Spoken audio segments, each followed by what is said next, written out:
Advertencia, este episodio puede contener contenido no apto para niños. Se recomienda discreción al espectador. ¿Es posible que algunos de nuestros espectadores hayan oído hablar de juramento jesuita extremo? Lo digo en serio, esa línea que resalta en el medio es como decir: además, prometo y declaro que cuando se presente la oportunidad, haré y libraré una guerra implacable, ya sea en secreto o abiertamente, contra todos los herejes, protestantes y liberales, como se me indique.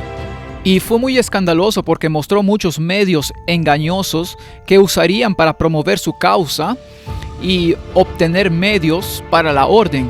Fue un gran escándalo para la orden y además este juramento extremo, pero fue muy violento al hablar de atacar y matar personas y... Es bastante sangriento. Sí, puede que sea demasiado caliente para YouTube. Sí.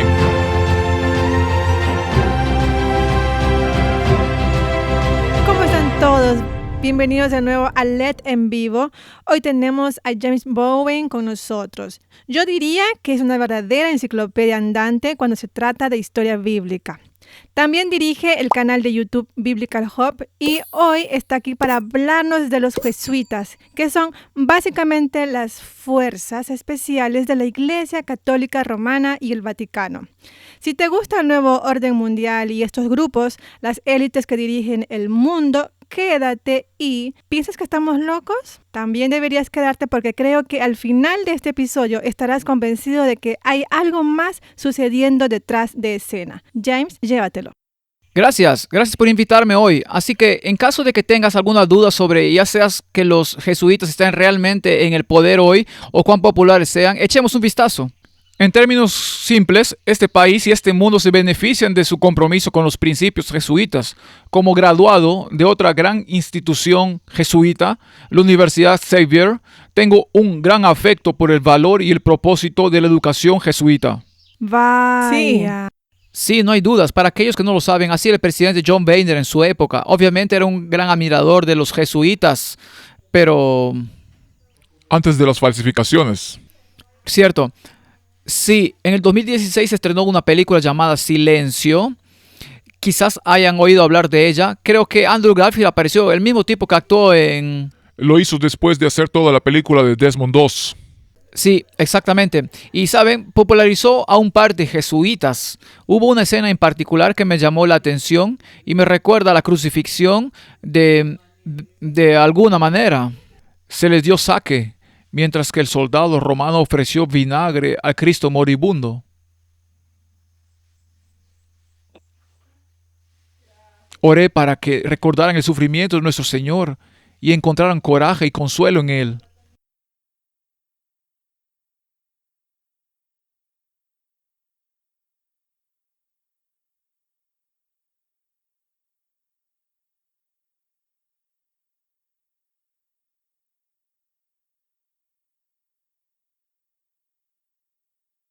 Así que definitivamente estaban retratando a sus miembros como mártires de la causa. Así que esa es una película sobre jesuitas. Sí, esta película en particular, Silencio, estaban retratando un par de jesuitas en Japón y vamos a echar un vistazo a algo de la historia de eso aquí en un momento, pero algunos de nuestros espectadores pueden haber oído hablar del juramento jesuita extremo. Era parte de la biblioteca del Congreso debido a algunas luchas políticas que tuvieron lugar en 1912 entre Eugene Bow Newell y Thomas Butler, y este juramento salió a la luz. Ha habido muchas personas que han afirmado que fue una falsificación basándose en algunas falsificaciones de un compañero llamado Robert Ware y se clasificó con otro documento llamado la Secreta Monita que contenía las instrucciones secretas de los jesuitas. Este segundo documento aquí fue descubierto originalmente en el Colegio Jesuita de West Pila, en un armario en la sala del rector, y una segunda copia en la ciudad de Praga en 1611.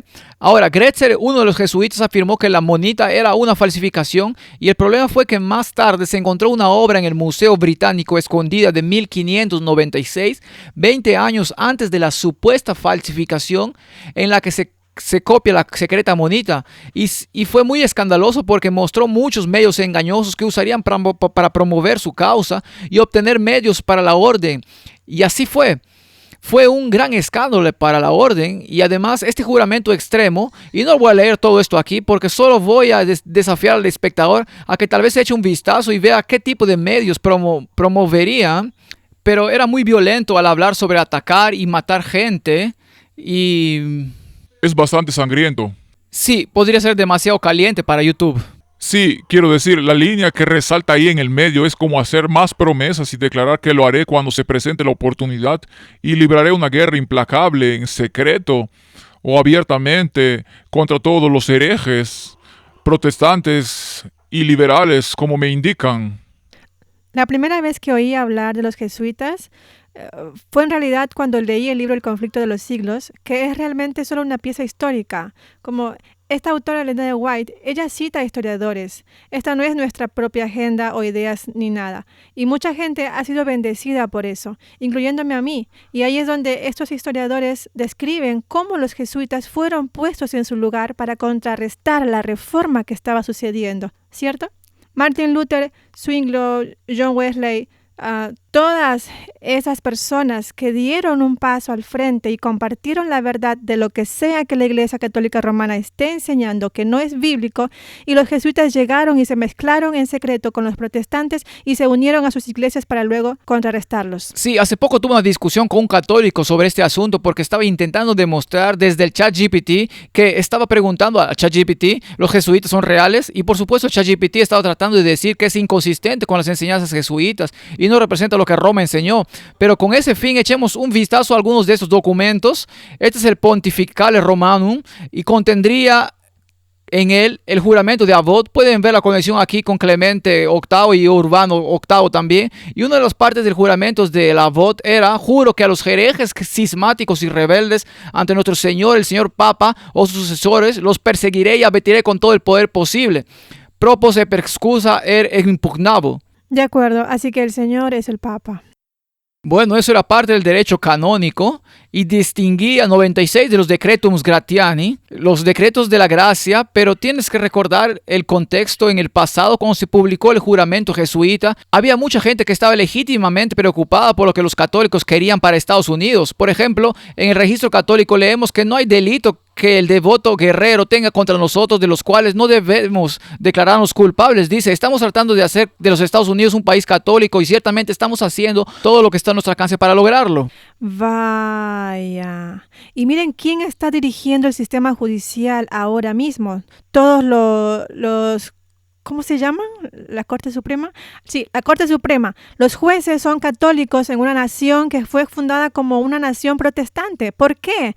Porque huían de la persecución que estaba ocurriendo en Europa, donde millones de cristianos murieron porque no se retractaron de sus creencias protestantes y la Iglesia Católica los estaba obligando. Bueno, o tienes que creer en nuestras creencias que se basan en el paganismo. Lamento decirlo, pero esa es la realidad. El paganismo se mezcló con el cristianismo y los cristianos dijeron, vamos a los Estados Unidos. Y mira, los Estados Unidos ahora mismo se está volviendo católico. Sí, en el Western Watchman dijeron, la iglesia ha perseguido, solo un novato en la historia de la iglesia negará eso, y fueron más allá y declararon que ella no da garantías de que tales cosas no volverán a ocurrir.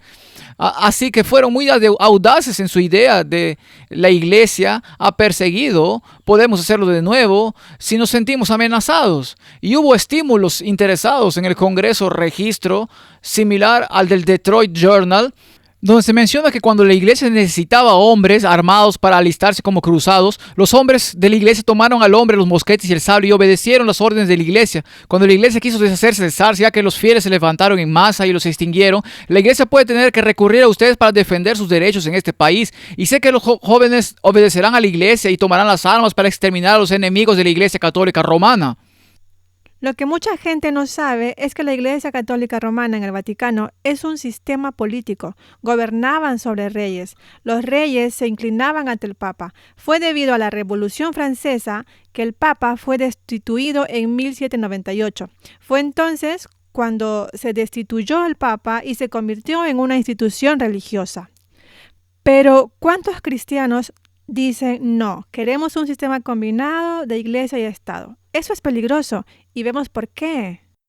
Y solo añadiré que vemos a los jefes de cada país acercándose al Papa, arrodillándose y besándole el anillo. Él sigue teniendo el control de todo. ¿Y por qué no le hacen eso a ningún otro pastor protestante? Los pastores protestantes también van al Papa. Sí. Sí, hubo llamamientos para organizarse en sociedades secretas y darles entrenamiento militar.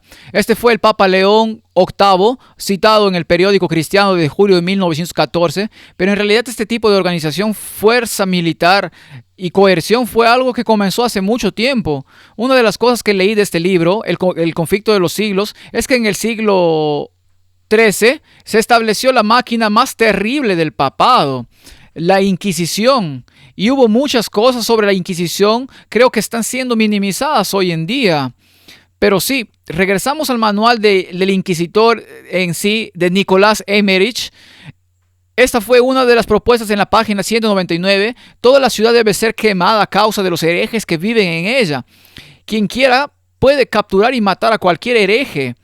¿Cómo creen que eso se compara con lo que hizo Cristo en Lucas 9? Ustedes recuerdan que los discípulos llegaron y había una ciudad que los rechazó y ellos dijeron, oigan, ¿podemos hacer caer fuego y quemar la ciudad? Y Cristo se volvió, los reprendió y dijo, no saben de qué espíritu son. Nicolás Emmerich y el manual de la Inquisición de la Iglesia coincide con el mismo espíritu de Cristo en Lucas 9. Creo que lo peligroso es cuando alguien tiene tanto poder que puede definir y más, hacer todas las definiciones. Nosotros decimos quiénes son los herejes y miras el juramento jesuita que estaba allí. Vamos a perseguir a todos los herejes protestantes. Acabas de decir que todos ellos son herejes. Así que eso está sentando un precedente muy peligroso, porque entonces son ellos los que toman todas las decisiones sobre quién vive y quién muere. Y miras la historia de la iglesia antigua, eso es muy, ¿cómo decirlo? No es un lugar muy reconfortante para todos los demás. Los que no están en el poder, por así decirlo. Y que no se atienen a sus creencias. Sí, no hay libertad de pensamiento. Sí, en este momento alrededor de la época de la Reforma, se creó la Orden de los Jesuitas, el más cruel, inescrupuloso y poderoso de todos los campeones del papado, cortado de todo lazo terrenal e interés humano, muerto las exigencias del afecto natural, razón y conciencia, santo silencio, no conocía ninguna regla, ningún lazo, sino el orden de su orden. Y vamos a echar un vistazo aquí. La teocracia oculta de Lady Cuisboro indica que los jesuitas estuvieron involucrados en la última instancia en la Inquisición, porque fue el propio Ignacio de Loyola quien procuró su erección en Portugal entre 1545 y 1546, por lo que estuvieron muy involucrados. De hecho, si vas a la Chiesa di Gesù en Roma, hoy en día hay una estatua alegórica de María expulsando a Hus y a Lutero, y por lo tanto estuvieron muy involucrados en contrarrestar la reforma y tratar de detenerla, aunque su historia comenzó mucho antes. Hasta el propio Ignacio de Loyola nació como Íñigo López en el castillo de Loyola. Era un personaje pintoresco, impetuoso, rebelde y fácilmente ofensivo. Nació en una familia adinerada. Los registros policiales de la época decían que era un tipo violento y vengativo. Sin embargo, es interesante ver cómo se le retrata hoy en día. Muy diferente a lo que indican los registros históricos. Se ha popularizado mucho. Puedes echar un vistazo a eso aquí mismo. Yo digo que luchemos.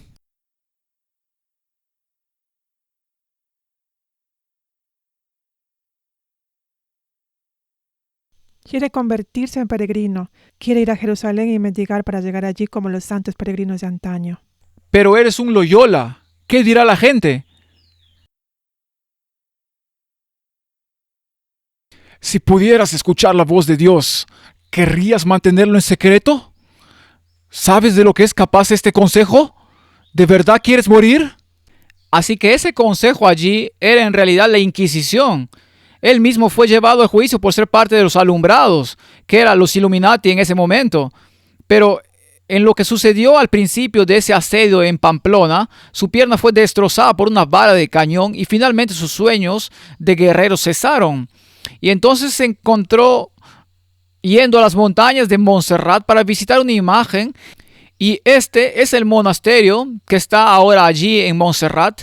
Es muy dorado, supongo que sería el término para describirlo, pero pasó 3 días en confesión, una noche entera ante esta estatua de la Virgen Negra y se comprometió con María. Se fue a Jerusalén para conquistar para Cristo lo que las cruzadas no lograron hacer. Él pensó que lo haría él mismo, así que de alguna manera demuestra su autoestima, si se quiere. Simplemente se convirtió en un tipo de guerrero diferente. Sí, exactamente, y no pudo ir, así que terminó quedándose en Manresa. Y en Manresa pasó 10 meses en una cueva, exhausto, tuvo sueños y visiones, y tuvo muchos sueños fantásticos. Vio luces destellantes, creía que persiguió a Satanás como un perro con un látigo. Y más tarde, en 1534, él y otros 6, en su mayoría de origen castellano, otros estudiantes de la Universidad de París, se reunieron en Montmartre, 3 a las afueras de París, y pronunció promesas de pobreza, castidad y obediencia. Ahora, hay algunas cosas que sucedieron en su historia, mucho más en la práctica ocultista. Se decía que teníamos algunos poderes ocultos como la levitación y otras cosas que eran sobrenaturales. Pero chicos, ¿es la levitación sobrenatural? ¿Esa es una evidencia de la verdad? No, solo escritura es una de las declaraciones que surgieron de la Reforma, lo que significa por las escrituras y solo las escrituras, y las escrituras no aprueban nada de eso, ni prueban que nada de esto sea bíblico. Saben, una de las historias interesantes si retrocedes en la historia es que los hechos de Pedro apócrifo se decía que el propio Simón el mago había levitado con la ayuda de demonios y Pedro se arrodilló y oró y luego Simón el mago cayó y murió. Supuestamente fue una leyenda o historia que tuvo lugar, pero ese acto de levitación solo, la iglesia primitiva supuestamente también enfrentó problemas como ese que no se originaron en el verdadero evangelio, sino Satanás tratando de manifestarse. Y digo supuestamente porque los hechos de Pedro apócrifo hay cierta discusión sobre qué es verdad y qué es error allí, pero con el tiempo fue aceptado por el Papa y confirmado a través de la bula Regini Militantes Ecclesia, y tienes una copia allí mismo. Juró ante el Papa y se le dieron todo tipo de poderes para excomunión, para ayudar a la sociedad a confirmar el ejercicio y dispensar indulgencias plenarias. Todo tipo de poder. Inicialmente, desde el principio, se demostraron que los hospitales muy humildes, como que daban la apariencia o el aspecto de piedad, si se quiere. Me recuerda a otro compañero. Así que la perspectiva a la que llegué de la medicina siempre estuvo muy involucrada con la persona en lugar de la enfermedad que está en una persona. Realmente se remonta a mi formación de servicio a los demás, pero con un tema muy fuerte de rigor intelectual e integridad y honestidad.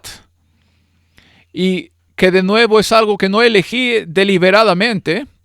Estuvo ahí desde casi el minuto en que nací con mis padres.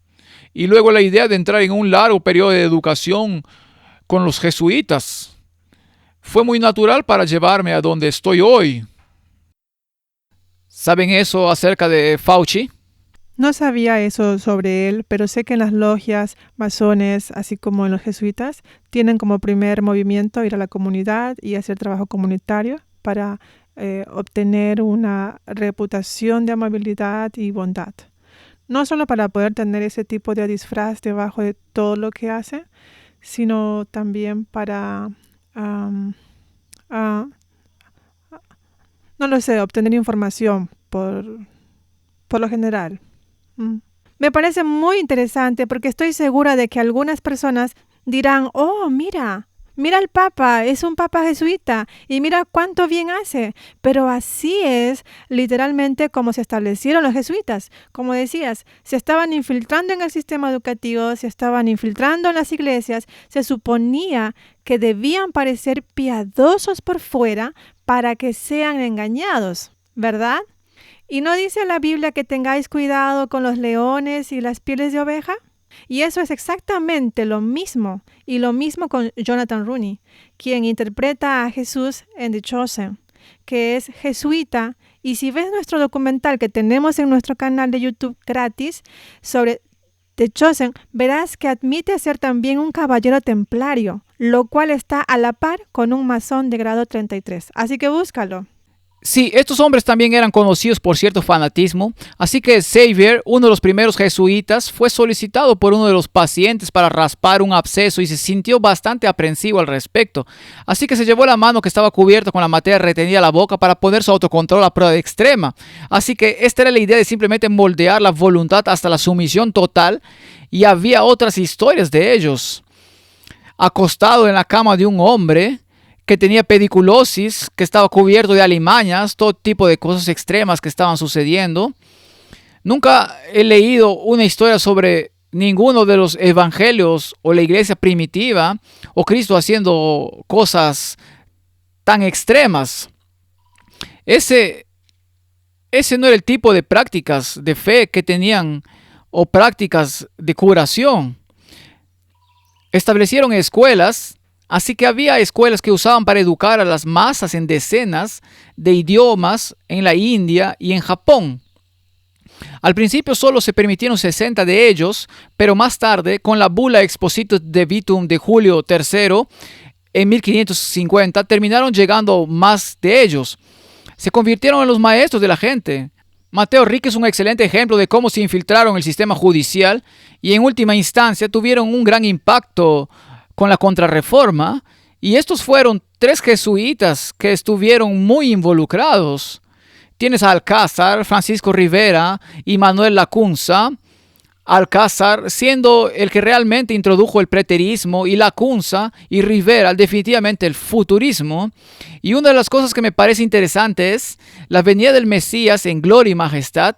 En realidad fue escrito bajo el seudónimo de un judío, Juan Josaphat Ben Ezra, como un medio para venderlo mejor. Y en última instancia, este tipo de teología sobre la idea escatológica del futurismo fue traída por Darby y algunos de los otros protestantes a Estados Unidos, y ahora se enseña en el seminario teológico de Dallas. Así que, ¿podrías explicarlo para aquellos que no saben qué es el preterismo y qué es el futurismo? Bien, el preterismo es la idea de que todos los eventos del Apocalipsis ya sucedieron en el pasado antiguo. El anticristo fue todo Nerón y todo eso sucedió hace 2000 años. El futurismo es la idea de que todo eso sobre el anticristo y todo está en el futuro y todo está establecido en el futuro, mucho tiempo en el futuro. En realidad ambos puntos de vista se propusieron porque ambos se distrajeron por igual de Roma, de la idea protestante del estoicismo que identificaba al catolicismo y al Papa como el anticristo. Y por eso fue muy efectivo para distraer a los protestantes y alejarlos de lo que creían originalmente. Me parece realmente interesante que podamos ver las ideologías y creencias del Vaticano filtrándose en el protestantismo actual, porque ¿cuántas personas escuchas hoy que dicen, bueno, que en ciertas denominaciones o en la mayoría de las denominaciones dicen, oh, ¿el anticristo es el Vaticano? Pero piénsalo, si eres parte de la iglesia metodista o de la iglesia luterana, Martín Lutero decía esto, ¿verdad? Y John Wesley decía esto. Todos estos individuos de los cuales surgieron estas denominaciones eclesiásticas dijeron que este es el anticristo, pero ya no lo escuchamos hoy en día, ¿cierto? Pero, ¿por qué? Porque los jesuitas llegaron y dijeron, distraigámoslos, inventemos otras ideas teológicas para que piensen que es del pasado o del futuro, y no es así. Sí, en el Apocalipsis advierte sobre ese sistema que trataría con las almas de los hombres, y una de las cosas que encontré triste fue en Paraguay, el establecimiento de las reducciones allí, el plan jesuita de entrenamiento y evangelización que se llevó a cabo, ya sea que lo desearan intencionalmente o no, implicó mantener a los indígenas en la mayor ignorancia posible. Pero la esclavitud nunca fue incompatible con los principios católicos. En 1866, el mismo Papa Pío IX declaró que la esclavitud considerada como tal en su naturaleza esencial no es en absoluto contraria a la ley natural y divina, y que puede haber varios títulos justos de esclavitud, y estos son mencionados por teólogos y comentaristas aprobados de los cánones sagrados. Por lo tanto, es muy triste que el tipo de esclavitud que se llevó a cabo. Cuando se habla de los cánones sagrados, esta es la tradición de los antepasados de la Iglesia Católica, que en realidad no se puede refutar cuando dicen tradición. Debe ser tradición y la Biblia o lo que sea, pero nunca se basan directamente en la Biblia ni en nada más. Y en la práctica ponen la tradición sobre la Biblia. Sí, por supuesto. Sí, parte del secreto de su poder fue cómo se involucraron con los reyes y gobernantes del mundo.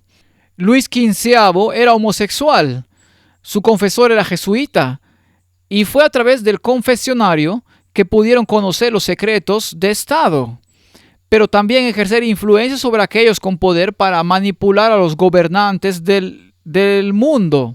Lo manipularon porque era gay y no quería que la gente lo supiera.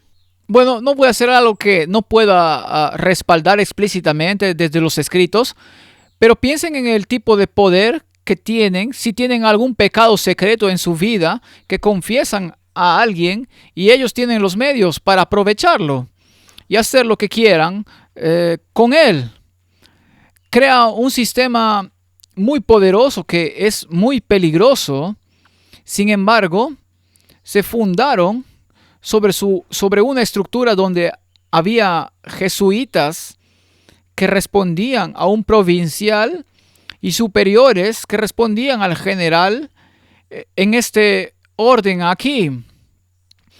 Y parte de esto se basaba en la idea de que todos los fallos o imperfecciones fueran reportados y denunciados a los superiores. Así que nunca se podía confiar en nadie. Era esta forma de informar sobre tu compañero jesuita y creó una estructura donde el general superior sabía todo lo que estaba pasando. Y a mí me recuerda un poco al diablo, su papel de acusador de los hermanos. Eso es lo que él querría como parte de su estructura y eso es lo que encuentro en lo que enseñan. Funciona muy bien si estás en la cima. Y mucha gente ve a muchos jesuitas por ahí como hombres buenos y amables. ¿Qué podría estar mal con esta sociedad? Pero tienes que entender que hay muchos niveles diferentes. Tienes novicios, escolásticos, temporales, coadjutores, profesores, 3 votos, 4 votos y luego los maestros. Y se necesita toda una vida para llegar al nivel de maestro. Y está configurado de tal manera que puede mantener una fachada para el mundo y no ser conocido por lo que realmente sucede detrás de escena en la doctrina griega sobre los jesuitas. El general mismo solía adoptar una actitud hacia el Papa muy similar a lo que adoptaba un poderoso gran feudatorio en la Edad Media hacia un débil señor supremo. El mismo general jesuita es muy poderoso en el siglo XVII. Barrisonius dijo: nuestro padre general, como todos saben, gobierna la propia Roma y el papado. Hacemos la guerra a nuestro antojo entre un príncipe y otro, entre un príncipe y sus súbditos. Usurpan el dominio sobre ciudades y países sin temor a que se descubra nuestra acción, ya que nuestro comercio es principalmente con grandes hombres. Conocemos todos los secretos públicos y podemos de manera singular despachar a los herejes y enemigos de la corte romana. Oh, así es como se llevan a cabo las campañas políticas. Esto es completamente la dialéctica hegeliana, ahí mismo. ¿Y qué es eso? Oh, Dios mío. Básicamente se utilizan ambos partidos que se están postulando y toda la gente quienes están a favor y en contra de sus motivos y mezclándolo como él está diciendo, haciendo la guerra entre ellos para que haya ira y haya sentimientos acalorados en ambos lados, así que tienes a todos agitados. Empujando a todos en la dirección que quieres, empujarlos, que es hacia el medio. Sí. Y luego tienes la solución, y la solución no es realmente lo que todos los demás quieren, es lo que la persona que ha creado, la que inició toda la guerra, es su solución para que terminen en control. A través de la disensión obtiene sus créditos. Sí, este es el general de hoy. Este hombre tiene mucho poder. Su nombre es Arturo Sosa.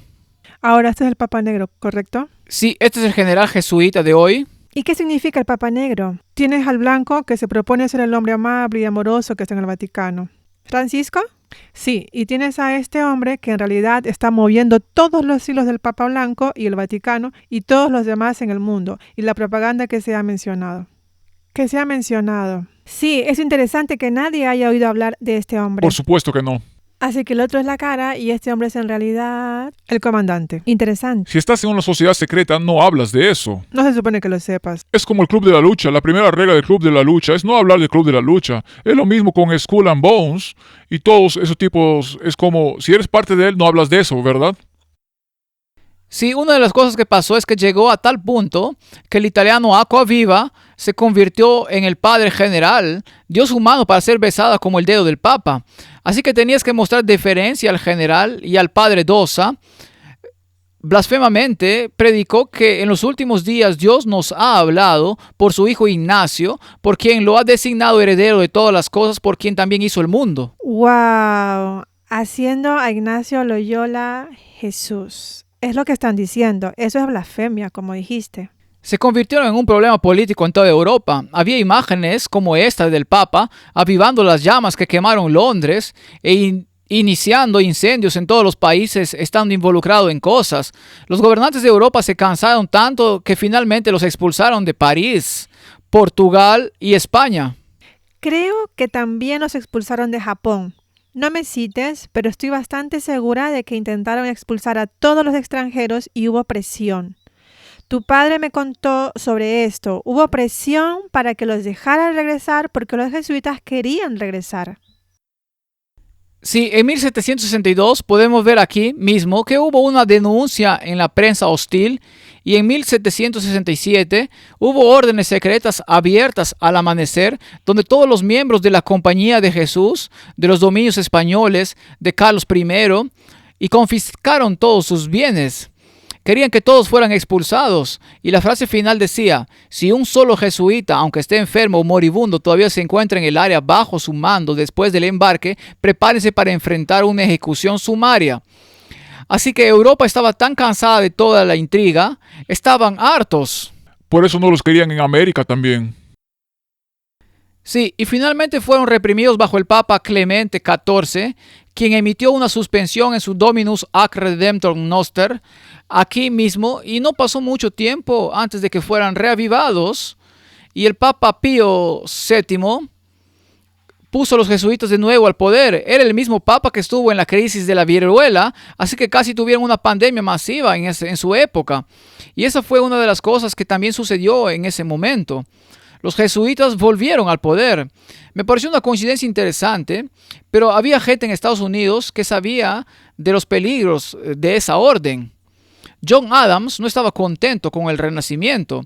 Estaba muy preocupado de que fuera una amenaza para la libertad religiosa, pero reconoció que ofrecíamos principios de libertad religiosa aquí en Estados Unidos, así que no había nada que se pudiera hacer al respecto.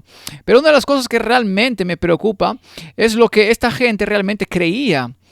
Por ejemplo, este credo aquí mismo creó en dos dioses. Uno es el Hijo Padre y Madre metafóricamente, y continúa: Madre, Padre pueden atribuirse igualmente a Dios y a la Santísima Virgen, como si ambos fueran hermafroditas. Así que no se ve particularmente bien. Y esta era una copia de este credo de Alfonso Vargas Toletani aquí mismo, y puedes leerlo en el latín original. Se sabían que estaban involucrados en la idolatría, hechicería y el transporte de imágenes en formas que no eran aceptables. Y una de las cosas que quiero señalar aquí en los ejercicios espirituales de Ignacio de Loyola también es este principio que es un axioma jesuita aquí, que lo blanco que yo veo creer que es negro, lo que yo veo como blanco, creer que es negro, si la jerarquía de la iglesia así lo declara. Así que tienes que darle la vuelta a todo en tu mente. No puedes ofrecer ningún tipo de razón, ningún poder de razonamiento que pudieras retener. Cierto, si ellos dicen que el cielo es rojo, debes decir que el cielo es rojo. Si el objetivo de los jesuitas era parented ad cadaver, era la idea de ser un cadáver, así que en los ejercicios espirituales, una de las cosas que encuentro es un cierto elemento de frialdad. Por ejemplo, separarse de todos los amigos y conocidos cuando esto estaba sucediendo. Había historias contadas sobre Xavier y algunos de los primeros jesuitas, cómo a veces pasaban su vida a unas millas de sus seres queridos en su viaje a otro país, pero ni siquiera se detenían a visitar a sus seres queridos porque estaban en una misión y ni siquiera se tomarían el tiempo. Era básicamente que se supone que debes enfriarte de cualquier tipo de amor o emoción racional. Como si estuvieras muerto. Exactamente. Te hace preguntarte si hay un cierto tipo de personalidad que se siente atraída por eso. Como un narcisista. Sí, la persona que desea poder, una persona que puede cortar fácilmente con otras personas, no tiene amor por ellas, no hay lazos terrenales, nada de eso. Quiero decir, simplemente la humanidad está rota, pero incluso en nuestro quebrantamiento no parece normal, lo llamaríamos poco saludable. Sí, una de las cosas que tenían eran estas oraciones de respiración donde te enfocabas en una palabra en particular y la repetías una y otra vez y respirabas. Un mantra. Sí, exactamente. Como que apagabas tu lóbulo frontal, tu capacidad de pensar y procesar y como si te auto-hipnotizaras. Eso es meditación en el este. ¿Cómo la llaman? Misticismo oriental. Así es. Sí, y también eran muy panteístas, pensaban en Dios, en las plantas y en la vegetación. Asimismo hicieron un templo de mí siendo creado a semejanza e imagen de su divina majestad y creyendo que Cristo o Dios estaba en todas partes. Así que es muy similar a las religiones orientales, exactamente. Y puedes encontrar algunas similitudes allí en algunos de los conceptos aquí. Por ejemplo, curación astrológica. Ciertas cosas que puedes encontrar en Oriente, pero definitivamente tienen una conexión con Hollywood en algunos aspectos, así como la cortina de Atanasio y la linterna mágica. Puedes encontrar evidencia de sus pruebas y trabajo en los principios de eso, así como cosas como el sonido envolvente. Así que si piensas en cómo es el teatro hoy en día, sus orígenes tienen sus raíces en los jesuitas, en lo que estudiaron. Ahora, ¿están listos para adentrarnos en algunos documentos bastante aterradores? Hagámoslo. Sí, este es el cardenal jesuita Sir Robert Bellarmine, muy famoso en el catolicismo, respetado cardenal, y una de las cosas que me pareció interesante fue que en el hablar de Lutero, Lutero dijo, la iglesia nunca quemó a nadie, y su respuesta fue, eso prueba la ignorancia o la insolencia de Lutero, porque la iglesia condenó a muerte a un número infinito de personas y fueron quemadas vivas, y Lutero, o no lo sabía o era ignorante, va más allá y dice, algunas personas dicen que la experiencia demuestra que el terror no es útil. Él responde, mi experiencia prueba lo contrario, ya que Donatus Mankin y los albigenses fueron derrotados y aniquilados por las armas. Así que tengo una pregunta, ¿el terrorismo es la forma en que avanzamos el evangelio? Sí, realmente. No. Bajo el Evangelio de Jesucristo, no. Realmente me pregunto en qué momento dijo eso Lutero, porque él se había convertido en monje y en algún momento hizo un viaje a Roma pensando que este sería un momento destacado de su experiencia ministerial. Llegó allí y después de ver lo que vio se fue y dijo, si hay un infierno, Roma seguramente está construida sobre eso. Así que me hace preguntarme si esto fue antes de esa experiencia en donde él estaba así, la iglesia no ha hecho nada, versus cómo más tarde parece que estaría más inclinado a creer que sí. Había corrupción. Sí, este jesuita Alfonso Tolatani dijo que el Papa puede matar con una sola palabra por haber recibido el pasto para las ovejas. No ha recibido el derecho de cortar las gargantas de los lobos. Este jesuita Antonio Escobar dijo, los niños están obligados a denunciar a sus padres o familiares que sean culpables de herejía, aunque sepan que serán quemados. Pueden negarles todo alimento y permitirles morir de hambre o pueden matarlos como enemigos quienes violan los derechos de la humanidad. ¿Sabe lo triste que es ese tipo de cosas? Sucedieron si piensas en la masacre de San Bartolomé. Uno de los jesuitas que estuvo involucrado allí mismo había sido Edmund Alger. Había dado un sermón en Burdeos describiendo la masacre en San Bartolomé como una ejecución angelical del juicio divino. Afirmó que el juicio continuaría en Bordeaux, una predicción confirmada por la masacre allí varios días después. Suena como una ejecución muy angelical cuando matas a niños inocentes. Muy retorcido. Creo que de alguna evidencia circunstancial para ese juramento jesuita extremo, Manuel Sá dijo que al tirano que gobierna puedo recurrir a la justicia si de otra fuente alguien que gobierna tiránicamente un dominio justamente adquirido no puede ser privado de él sin un juicio público. Se ha dictado una sentencia, sin embargo, cualquiera puede ejecutar. También puede ser depuesto por el pueblo, incluso aquellos que se le han jurado obediencia si no quiere ser corregido con una advertencia. Pero el que ve su poder tiránico, cualquiera del pueblo puede matarlo porque es un enemigo público del pueblo. Así que la pregunta que tienes que hacer aquí es, ¿quién determina si alguien es o no un gobernante justo? No es nada bíblico, todo se basa en quién esté en la cima. Ellos son los que dicen. Ahora, parece que tienes un personaje de Assassin's Creed ahí abajo en la esquina. Sí, definitivamente tenía que incluir eso, porque piensas en Assassin's Creed, ¿quién lo representa mejor? Y cuando miras atrás en la historia, estos tipos encajan en el perfil. Son muy similares. Sí, y hay muchas cosas, alusiones a eso, algunas de esas sociedades y que están en ese juego. Ahora, con respecto a la homosexualidad, el jesuita Antonio Escobar dijo también, los clérigos que cometen el delito de sodomía no incurren en la pena de la bula si no se ejerce más de 2 o 3 veces. Así que también Manuel Sá continuó afirmando que copular antes de la bendición del matrimonio no es pecado o es un pecado leve, pero también es conveniente si los matrimonios se retrasan mucho. Definitivamente está enseñando cosas que... Simplemente van inventando. Sí, exactamente. Todos los nombres que las escrituras le dan a Cristo, una vez que parece que Él está por encima de la iglesia, todos estos mismos nombres se le dan al Papa. Ahora, reclamar los nombres de Cristo, lo que el Papa está haciendo, eso es un cumplimiento de 2 de Tesalonicenses 2. Sí. Sí, afirmar estar por encima de Dios. Él continuó afirmando que la Iglesia Católica, en realidad, el cardenal Bellarmine, enseña que toda virtud es buena y que todo vicio es malo, pero si el Papa debiera ordenar vicios o prohibir virtudes, la Iglesia estaría obligada a creer que los vicios son buenos y las virtudes malas, a menos que quisiera pecar contra la conciencia.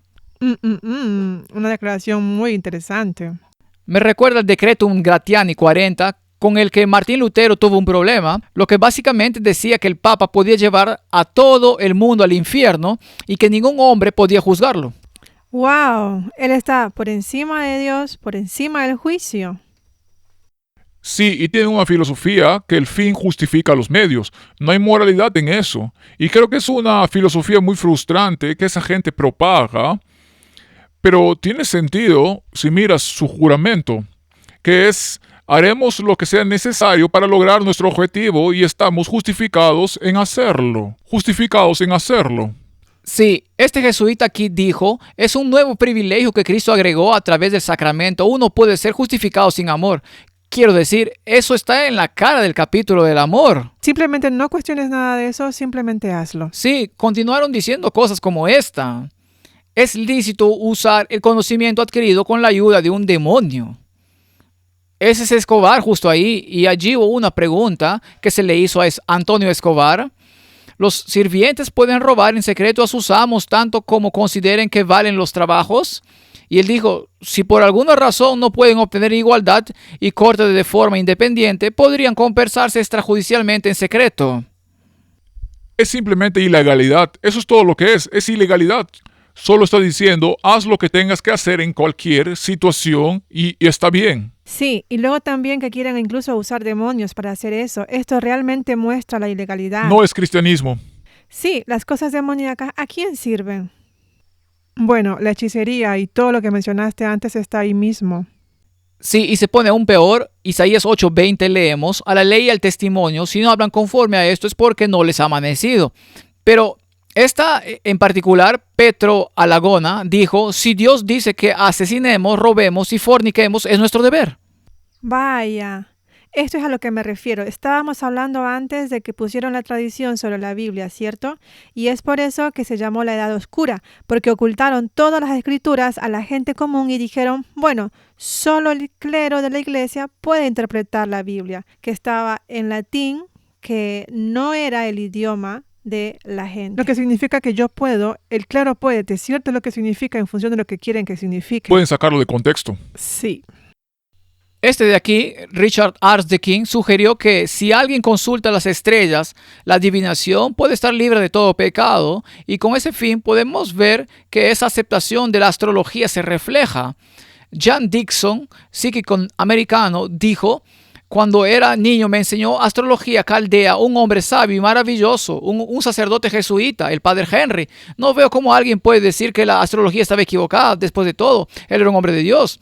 Estas fueron sus predicciones en 1985. Era muy conocido como psíquica y promovieron cosas como el asesinato para aquellos que hirieron el honor o encubrieron la infamia. Cubrieron con infamia ante personas de distinción.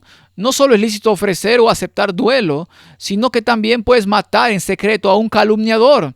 Así que existe esta idea de matar en secreto a alguien, asesinato, si no tienes otro modo de evitar el peligro, porque no es asesinato, sino defensa propia.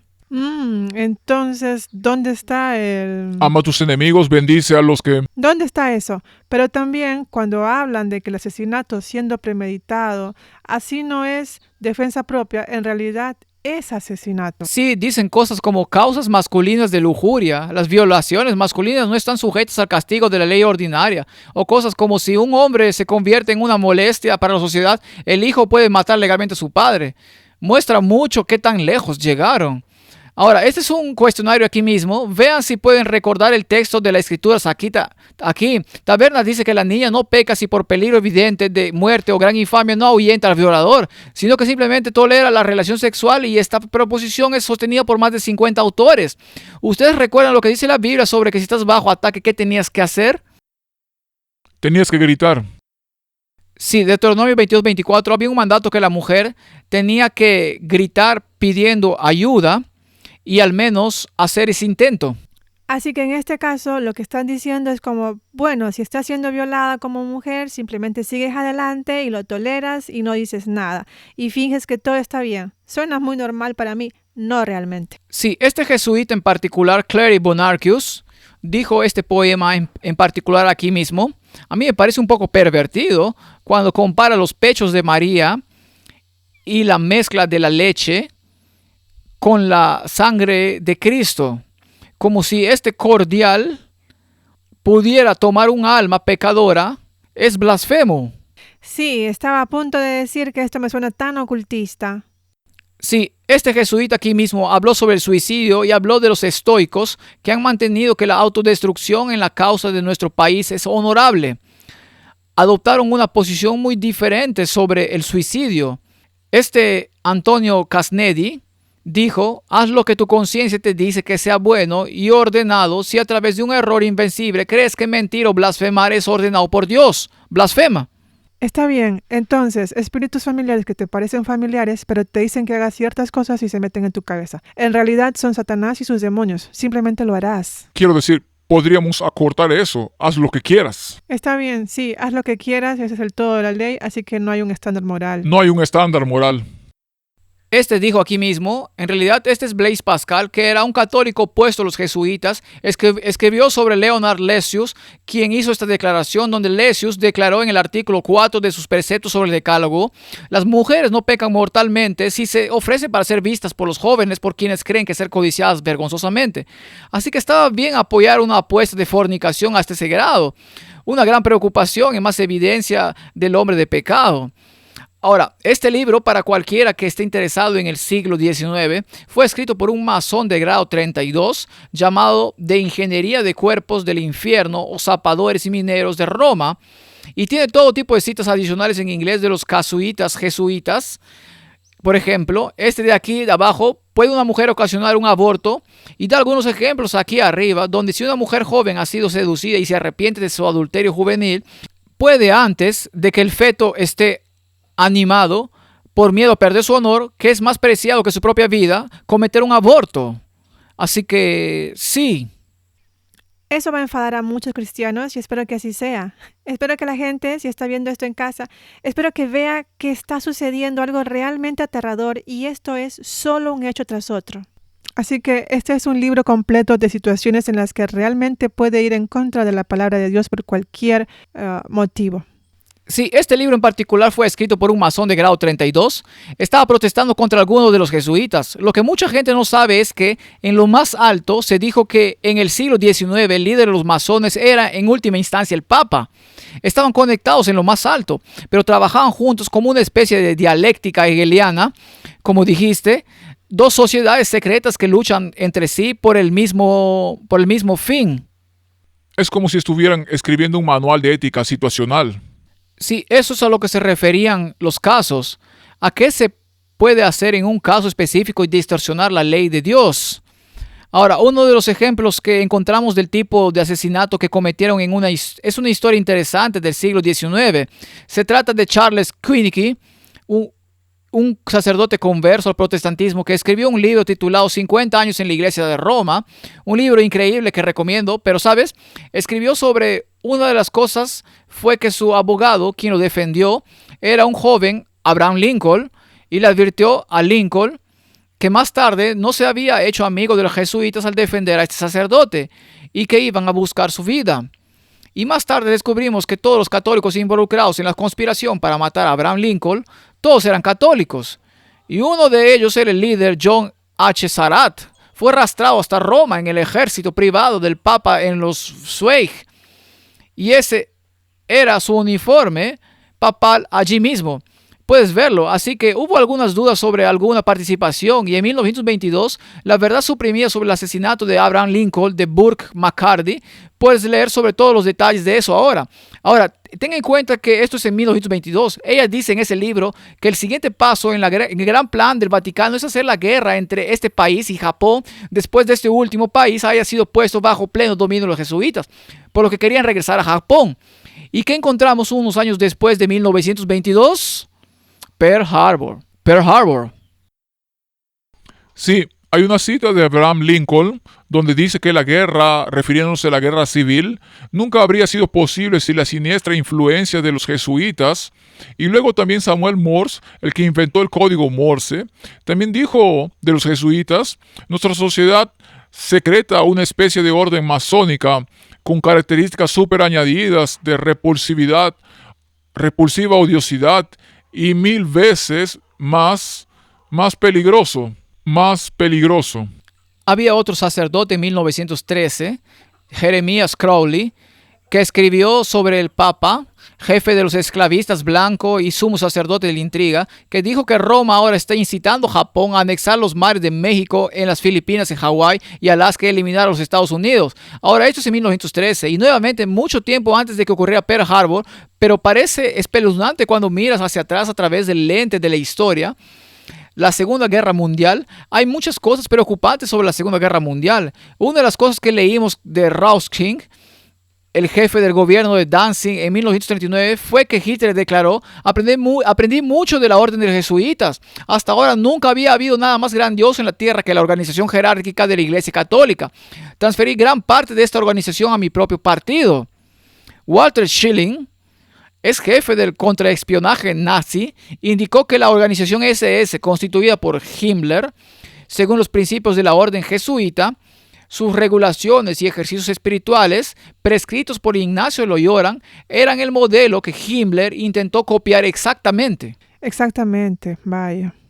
Sí, y el propio Franz von Papen dijo que el Tercer Reich es la primera potencia que no solo reconoce, sino que pone en práctica los altos principios del papado el 14 de enero de 1934. Me parece muy interesante porque desde afuera nunca pensarías que Hitler y su organización tuvieran algo que ver con el catolicismo, ¿verdad? No dieron la impresión de ser cristianos, si pudiéramos llamar cristianos al catolicismo. Pero compartían un disgusto mutuo por Israel. Sí, interesante. La Inquisición, piensa en la Inquisición. Había muchos judíos que fueron perseguidos en la Inquisición y Roma simplemente continuó eso. De hecho, la idea de las estrellas doradas que estaban en Alemania, eso se remonta a concilios en Roma mucho antes de eso, que prescribían que los judíos tenían que usar una característica de identificación y también tenían que vivir en ciudades específicas como guetos, así que... Sí, lo hicieron para otros grupos de personas también. Me refiero a los judíos, tenían las estrellas doradas, los dos triángulos opuestos uno del otro, pero había otros grupos que tenían otros tipos de insignias, algunos triángulos y cuadrados y cosas así. Lo que me parece interesante es que si estaban diciendo que están muy inspirados por la Iglesia Católica y poniendo esas prácticas en su sistema, pero por fuera no parecían cristianos de ninguna manera, nada sobre Jesús o Dios o nada. Entonces, ¿en qué se inspiraron? Claramente el único paralelo que ves es la orden jesuita, ¿cierto? Y la violencia y el ocultismo y el chaos también era parte del hinduismo. Sí, así que ¿cuáles son sus objetivos finales? Creo que una de las cosas que he estado viendo aquí recientemente es la encíclica Fratelli Tutti que el Papa Francisco presentó recientemente. Esto es un modelo en la Chiesa della Giulia en Roma de Kenzo Pandolfi y es un modelo de esta iglesia madre. Tenemos todas estas iglesias rodeándola y tengo que preguntar, ¿cuántas puertas había en el santuario del Antiguo Testamento? Había una entrada, representaba que Jesús es el único camino. En Apocalipsis ves esta historia sobre una mujer, una ramera y muchas hijas. Y aquí tenemos este modelo de esta iglesia con todas estas iglesias a su alrededor. Es un movimiento ecuménico que se une con todas estas diferentes religiones del mundo. Y una de las cosas que veo aquí es que hay ira por convertir almas. Hay ira por la idea de la verdad absoluta de un solo camino verdadero. Pero realmente estableciendo muchos caminos en su lugar. Estableciendo muchos caminos en su lugar. Sí, y eso es lo que se ve también con muchos de los líderes protestantes, en su mayoría evangélicos, en realidad, que vendrán al Papa, tendrán discusiones con el Papa, y creo que en realidad fue la Iglesia Luterana la que dijo, la protesta terminó, estamos regresando a la Iglesia Madre. Sí, la protesta terminó, estamos regresando a la Iglesia Madre. Sabemos que los primeros 1000 años hubo una iglesia que se llamaba Iglesia Católica y la palabra católica significa universal. No significa católico romano, significa si naciste de nuevo, levanta la mano si naciste de nuevo, eres católico. He llegado a entender que la diversidad es divina, es la división lo que es diabólico. La Iglesia Católica Romana y la Iglesia Protestante Luterana firmaron un acuerdo que puso fin a la protesta. Esto puso fin a la protesta de Lutero. Hermanos y hermanas, la protesta de Lutero terminó. Es suya. En los suburbios hay familias que se aman y familias que no se aman. Familias que se unen y familias que se separan. Se nos está permitiendo usar la palabra separar. Separar porque es el pecado que nos ha separado, todos nuestros pecados, los malentendidos a través de la historia. Ha sido un largo camino de pecados que todos compartimos. ¿Quién es el culpable? Oremos al Señor para que Él nos una a todos. Vamos, somos hermanos. Démonos un abrazo espiritual y dejemos que Dios termine la obra que Él ha comenzado. Que Dios termine la obra que ha comenzado. Y este es un milagro. El milagro de la unidad ha comenzado. El comienzo de la iglesia protestante. Ahora realmente deténgase, piensen en ello. Entre la gente del amor nos llamamos protestantes. Hemos estado protestando durante 500 años. Cuando se produjo esa división de la iglesia y ese espíritu de división se sentó en su trono, hemos estado dividiendo desde entonces. Reconoces a James y a Betty Robinson, ellos están al lado de Tony, y luego Jeff, Tony Cliff. Ahora Jeff es el secretario general y director ejecutivo de la Alianza Evangélica Mundial. Esa es una de las asociaciones evangélicas más grandes, si no la más grande del mundo. Y luego en ese otro extremo están John y Carol Arnett, socios en Harvest, en Toronto, Canadá. ¿Recuerdas la bendición de Toronto? Estalló en esos pastores, estalló en su iglesia y estaban allí. Y luego Brian Stiller, embajador global de la Alianza Evangélica Mundial. Es el hombre que está justo a mi lado, a la izquierda. Y luego el tipo alto de atrás es Dr. Thomas Schumacher, del Seminario Teológico Martin Buber, Bonn, Germany, Alemania. Ahora, miren bien esa foto. La noche anterior tuvimos una cena juntos antes de reunirnos con el Papa Francisco al día siguiente. Muchos evangélicos en una habitación. Amigos, no lo entienden. Pedimos que les des ojos para ver el anhelo esperanzador, el cumplimiento, reunir a tu novia a la iglesia. Señor Dios, que pueda traspasar todos nuestros corazones en que hay alguna división en tu novia, la iglesia. Y Señor, solo te pedimos que inspire nuestros corazones en todos los sentidos para superar cada obstáculo, cada prejuicio, cada malentendido, cada deficiencia, y que veamos en los demás hermanos y hermanas anhelando ser fieles a tu Hijo. La gloria que el Padre tenía le dio a Jesús. La gloria era la presencia de Dios. ¿Qué es la renovación carismática? Es cuando experimentamos la presencia de Dios. Y Él dijo, y les doy gloria, razón pragmática para que sean uno. Es la gloria lo que nos une, no las doctrinas. Es la gloria. Si aceptas que Cristo vive en mí y la presencia de Dios está en mí y la presencia de Dios está en ti, eso es todo lo que necesitamos. Porque Dios resolverá todas nuestras doctrinas cuando lleguemos allá arriba. Por lo tanto, la unidad cristiana es la base de nuestra credibilidad. Porque Jesús dijo que hasta que no sean uno, no creerán. El mundo no creerá como debe ser hasta que seamos uno. La división destruye nuestra credibilidad. Es el miedo lo que nos mantiene separados, porque el miedo es evidencia falsa que parece real. Es un acrónimo, miedo, evidencia falsa que parece real, porque la mayor parte de sus medios se basa en propaganda. Sí, su objetivo de destruir la reforma casi se ha completado en la mayoría del mundo protestante. La pregunta es, ¿dónde están esos verdaderos protestantes hoy que todavía se oponen a ese sistema? Que todavía no se han desviado de la posición de los reformadores hace cientos de años y todavía defienden la verdad.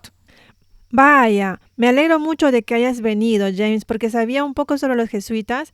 Tal vez podamos sostener el libro El conflicto de los siglos nuevamente, hechos históricos que James presentó, muchos de los cuales también están en el conflicto de los siglos, que se puede obtener en muchos lugares e incluso en línea de forma gratuita, y yo lo recomendaría ampliamente. Te recomiendo leer esto porque muchas vidas han cambiado gracias a la gente que lee el libro y se da cuenta de que hay algo más sucediendo detrás de escena. Yo agregaría ahí, por favor, vayan y lean Los 50 años en la iglesia de Roma de Kinnicky. Es asombroso, cambió toda mi perspectiva. Sí, definitivamente, James. Muchas gracias por venir hoy. James tiene su canal de YouTube, Biblical Hope. Por favor, vayan y apóyenlo y suscríbanse. Estoy suscrita y tiene contenido increíble por ahí. Nuevamente, historia cristiana y simplemente te muestra cómo lo hizo aquí hoy. Hecho, y él no juega con eso, solo te dice la verdad pura y dura, y quiero la verdad pura, quiero saber qué está pasando, porque como dice la Biblia, la verdad os hará libres. Así que muchas gracias por mirar. Si te gusta este video, dale me gusta, suscríbete y comenta. Ayuda a que este video salga en el algoritmo para que más personas puedan verlo. Compártelo con tus amigos, tu familia, compártelo con personas que necesitan saberlo. También, si quieres apoyarnos económicamente, realmente apreciamos eso. Puedes hacerlo en el sitio web Patreon, Little Light Studios, o pueden ir a lls.tv.gif. De hecho, si vas a nuestro sitio web tenemos el monto total. Patreon toma una parte y también tenemos camisetas. Kate usa una ahora mismo. Tenemos camisetas en nuestro sitio web lightwear.shop y use su testimonio usando mercancía cristiana. Muchas gracias y nos vemos la próxima semana. Adiós.